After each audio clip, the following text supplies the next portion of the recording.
দেশের শোবিজ অঙ্গনের অন্যতম গ্ল্যামার গার্ল রোজা আহমেদ ফের নিজের স্টাইল দিয়ে চলে এলেন আলোচনায়।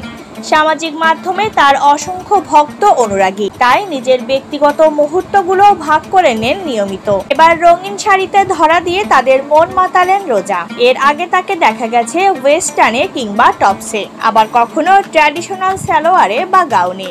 শাড়িতেও ধরা দিয়েছিলেন এই সুন্দরী, তবে বিয়ের শাড়িতেই দেখা মিলেছিল প্রথম।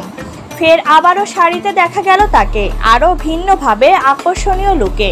রোজা আহমেদ প্রায় তার স্টাইলিশ লুক শেয়ার করে থাকেন ভক্তদের মাঝে। তারই ধারায় রোববার রাতে দুটি নতুন ছবিতে নিজেকে ধরা দিলেন।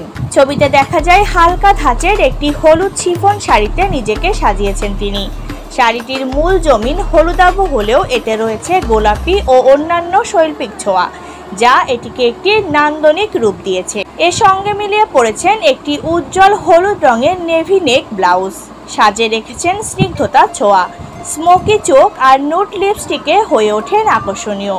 সঙ্গে খোলা চুলে তার সৌন্দর্য যেন আরও বেড়ে যায় বহুগুণ। দুটি ছবির একটিতে এক হাতে চুল দিয়ে আনমোনা ভঙ্গিতে পোজ দিয়েছেন রোজা, অন্যটিতে মৃদু হাসিতে তাকিয়ে আছেন পাশের দিকে। রঙিন শাড়িতে তার এই মোহনীয় রূপ আর মনোমুগ্ধকর চাহনি ভক্তদের মনও যে রাঙিয়ে দিয়েছে তা বলাই বাহুল্য।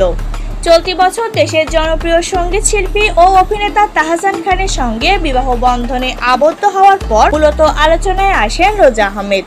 ব্যক্তিগত জীবন ও পেশাগত সাফল্যের পাশাপাশি রোজার শিক্ষাগত অর্জনও সমানভাবেই প্রশংসনীয়। নিউ ইয়র্ক ইউনিভার্সিটি থেকে কসমেটোলজিতে পড়াশোনা সম্পন্ন করেছেন রোজা। কসমেটোলজির লাইসেন্স অর্জনের পর নিউ ইয়র্কের কুইন্সে প্রতিষ্ঠা করেছেন রোজাস ব্রাইডাল মেকওভার।